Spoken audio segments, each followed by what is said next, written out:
8 minutes et 20 secondes, c'est le temps en moyenne que met la lumière du soleil pour arriver jusqu'à la Terre et nous offrir la vie, la chaleur et depuis peu l'électricité.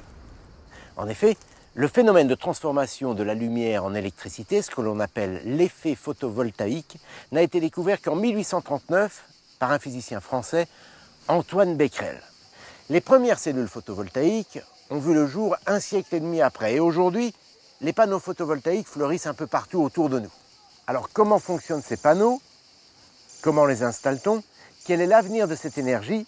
Voilà des questions auxquelles nous allons apporter toute la lumière du soleil.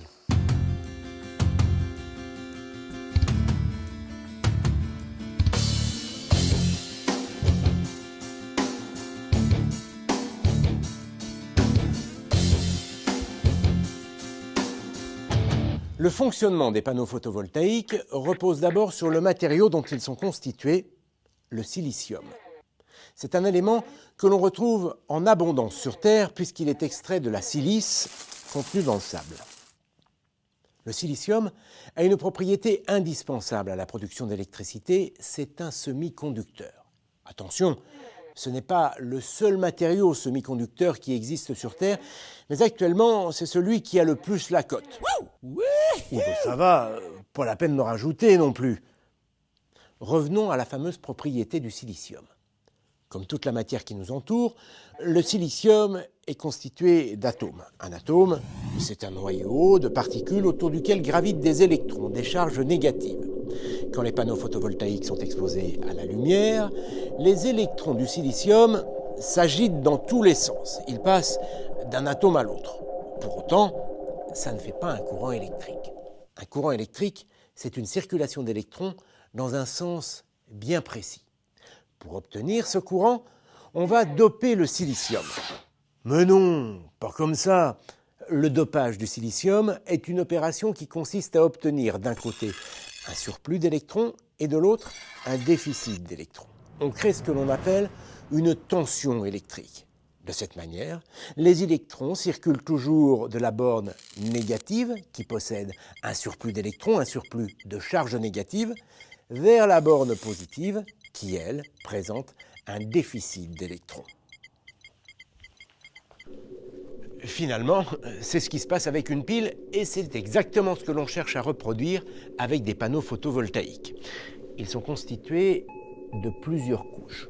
Sur la couche exposée à la lumière, on a ajouté du phosphore, autrement dit, un matériau dont les atomes possèdent davantage d'électrons que ceux du silicium. Et sur la couche inférieure, on a ajouté du bore, un matériau dont les atomes, cette fois, possèdent moins d'électrons que ceux du silicium. On obtient donc une sorte de pile, avec d'un côté une borne négative qui présente un surplus d'électrons grâce au phosphore, et de l'autre une borne positive qui présente un déficit d'électrons grâce au bore. Il suffit ensuite de relier les deux bornes avec un fil conducteur, de placer sur ce fil une ampoule par exemple, et dès que le soleil vient frapper les panneaux, les électrons du silicium se mettent à circuler en alimentant au passage l'ampoule. On obtient un courant électrique. L'avantage, c'est que c'est inépuisable. Dès que le soleil brille, les panneaux photovoltaïques se mettent à produire du courant électrique. Vous l'avez compris, avec les panneaux photovoltaïques, ce n'est pas la chaleur du soleil que l'on recherche, mais son rayonnement. Voilà pourquoi le photovoltaïque est une solution parfaitement adaptée quel que soit l'endroit où l'on habite en France.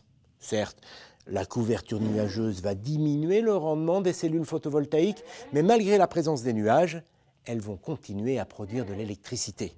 La preuve, c'est en Allemagne qui à ce jour possède le plus grand parc photovoltaïque en Europe que l'on produit le plus d'électricité d'origine photovoltaïque. Or, entre nous, l'Allemagne n'est pas spécialement réputée pour sa météo ensoleillée. Bref, vous l'avez compris, le photovoltaïque, ça marche. Quand on installe des panneaux photovoltaïques, on fait avec le bâtiment un petit peu comme on fait avec un patient. On commence par un bilan solaire. Il est confié à un spécialiste, un conseiller, comme on dit dans le jargon, en fonction de la localisation géographique, du niveau d'ensoleillement, de la superficie de la toiture, de son orientation, son inclinaison, de l'ombre qu'elle subit. Le conseiller va dimensionner l'installation photovoltaïque. À l'issue de cette étude, il fournit également une estimation des revenus complémentaires qui sont liés à cette production d'électricité. On va maintenant parler de l'installation en elle-même. Elle nécessite plusieurs compétences. Celle d'un électricien, mais pas seulement. Il faut aussi respecter l'intégrité de la toiture, veiller à ce que les panneaux photovoltaïques ne perturbent ni l'isolation ni l'étanchéité. C'est la raison pour laquelle on fait appel à des artisans qui ont une double compétence, électricien et couvreur. On va aller leur faire un petit coucou.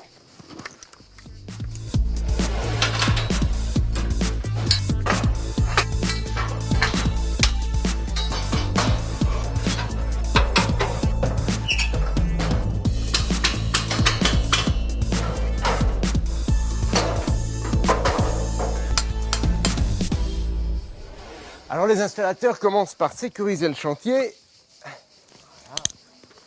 et préserver la maison. On va aller faire un petit tour là-haut, histoire nous aussi de prendre le soleil.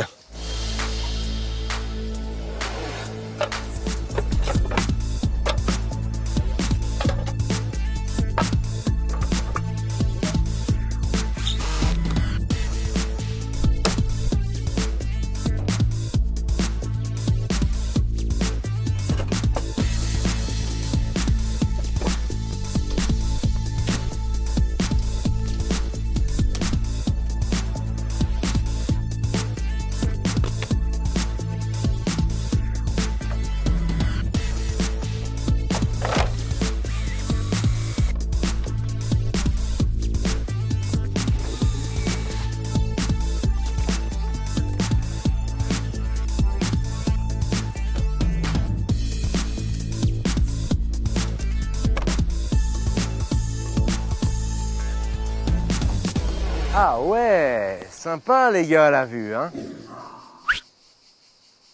Oh, j'oubliais, c'est pas de ce côté qu'il faut regarder, c'est par là. Pour le moment, on a donc installé la structure qui est chargée d'accueillir les panneaux photovoltaïques. Je sais, ça ne vous fait ni chaud ni froid si j'ose dire, et pourtant c'est très innovant. Ces supports sont fabriqués à partir d'un thermoplastique qui est utilisé en aéronautique. Cette nouvelle technologie permet de résister à toutes les conditions climatiques. Le vent, la pluie et le sel. C'est important quand on habite au bord de la mer. Et puis, comme vous pouvez le constater, ces supports permettent de garder les panneaux indépendants les uns des autres. C'est mieux si au fil du temps, il faut en changer un. Voilà, on a posé les câbles. Il ne reste plus maintenant qu'à installer ces fameux panneaux photovoltaïques.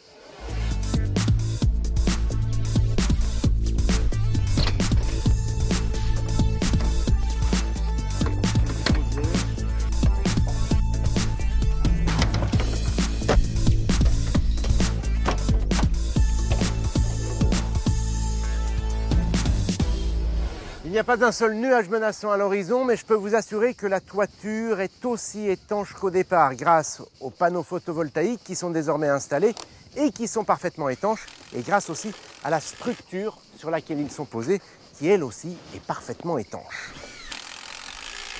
Au final, il faut compter 1 à 2 journées pour installer les panneaux. Ensuite, il ne reste plus qu'à raccorder les panneaux au réseau électrique. Ces panneaux photovoltaïques fournissent un courant continu qui arrive ici. Ce courant continu est transformé grâce à un onduleur en courant alternatif, lequel onduleur est lui-même relié à un compteur qui va comptabiliser l'électricité produite avant qu'elle soit injectée sur le réseau. Vous voilà donc devenu producteur d'électricité, au même titre qu'un producteur classique. Et attention, l'électricité que vous produisez n'engendre aucune émission de gaz à effet de serre dans l'atmosphère. De cette manière, vous participez donc à la protection de l'environnement. En effet, vous produisez de l'électricité verte à partir d'une énergie renouvelable et l'électricité que vous produisez peut être utilisée localement, soit par vous-même, soit en l'injectant sur le réseau, ce qui va permettre à tous les consommateurs d'en profiter, que ce soit vous ou un autre, une école, un commerce, une entreprise. Et tout cela en vous assurant un revenu complémentaire qui lui aussi est durable. En effet, EDF rachète l'électricité que vous produisez à un prix fixé par l'État et garanti pour 20 ans. Tenez à titre indicatif, une centrale photovoltaïque comme celle-ci 24 mètres carrés, peut assurer une production annuelle de 2400 kWh si elle est installée dans le Pas-de-Calais et jusqu'à 3750 si, comme ici, elle est installée dans le Var. Ça vaut le coup, non? Voilà, on vient de voir comment fonctionnent les centrales photovoltaïques aujourd'hui en France. Et demain? Eh bien demain, les choses vont évoluer. En effet, on le sait, le coût de l'électricité produite sur le réseau va augmenter. Alors qu'à l'inverse, le coût de l'électricité photovoltaïque a lui tendance à diminuer. Selon les experts, la parité entre le kilowattheure photovoltaïque et le kilowattheure produit sur le réseau devrait être atteinte à l'horizon 2018-2020, voire 2015 pour les plus optimistes. Et alors, me direz-vous, qu'est-ce que ça va changer? Eh bien, à partir de ce moment-là, les propriétaires de centrales photovoltaïques pourront consommer directement l'électricité qu'ils produisent. Bon, je sais ce que vous allez me dire, on consomme de l'électricité plutôt en soirée, quand on rentre du travail. Or, c'est pile le moment où le soleil est couché. Eh bien, ça ne posera plus de problème. En effet, l'électricité produite dans la journée sera stockée dans des batteries de nouvelle génération qui sont en train d'arriver sur le marché. Le soir, une fois rentré chez vous, eh bien vous pourrez utiliser l'électricité produite dans la journée pour éclairer la maison, allumer la télévision, faire tourner les machines, etc. Et au passage, rien ne vous empêchera de revendre le surplus d'électricité que vous aurez produit et que vous n'aurez pas consommé. Si maintenant on jette un œil du côté de la recherche et du développement, on constate que là aussi les choses avancent. À l'heure actuelle, le rendement des panneaux photovoltaïques est de l'ordre de 15%. Ça veut dire qu'une grande partie de l'énergie lumineuse qui arrive sur les panneaux est perdue. Enfin perdue, transformée en chaleur ou bien réfléchie. Au final, donc, seuls 15% de l'énergie lumineuse sont convertis en électricité. Eh bien, les scientifiques cherchent justement à améliorer ces rendements en travaillant sur de nombreux paramètres comme l'amélioration de la couche anti-reflet ou encore le fameux dopage du silicium. Tenez, jusqu'à présent, on l'a vu, les panneaux solaires sont constitués de 2 couches identiques de silicium, mais qui ont été dopées de manière opposée. L'objectif étant d'obtenir 2 bornes, l'une positive, l'autre négative. Cette technique s'appelle l'homojonction. Eh bien aujourd'hui, des ingénieurs de Photowatt, filiale d'EDF ENR, travaillent avec des chercheurs du CEA sur une nouvelle technique de dopage. Cette technique consiste à utiliser 2 couches de silicium de nature différente. Bien sûr, on va continuer à les doper de manière opposée, mais en utilisant ces 2 couches de nature différente, ce qu'on appelle l'hétérojonction, on augmente significativement le rendement des panneaux photovoltaïques. Et puis ce n'est pas tout. Il y a également des innovations dans la manière d'installer les panneaux photovoltaïques. Il faut savoir que les particuliers ne sont pas les seuls à produire de l'électricité verte. Des panneaux sont aussi installés sur les bâtiments agricoles, sur les toits des entreprises ou encore des collectivités locales. Or, il faut pouvoir s'adapter à tous les types de toitures. Ainsi, aujourd'hui, sur les bâtiments d'élevage qui ont une faible pente ou sur les toits en tôle, on a la possibilité d'installer des modules souples et ultra légers. En ville, on peut aussi installer des panneaux sur les façades d'immeubles, à la verticale. Dans ce cas, ils jouent également le rôle d'isolant thermique et phonique. Bref, vous l'avez compris, le solaire photovoltaïque est une solution écologique pour aujourd'hui et aussi pour demain. Il a donc toute sa place dans un bouquet énergétique à côté de l'éolien, l'hydraulique, la géothermie profonde, la biomasse, le gaz naturel et aussi l'énergie nucléaire. Juste pour vous donner une petite idée du potentiel photovoltaïque en France, il suffirait de couvrir 10% des toits pour produire 20% de l'électricité que nous consommons. Ça laisse rêveur,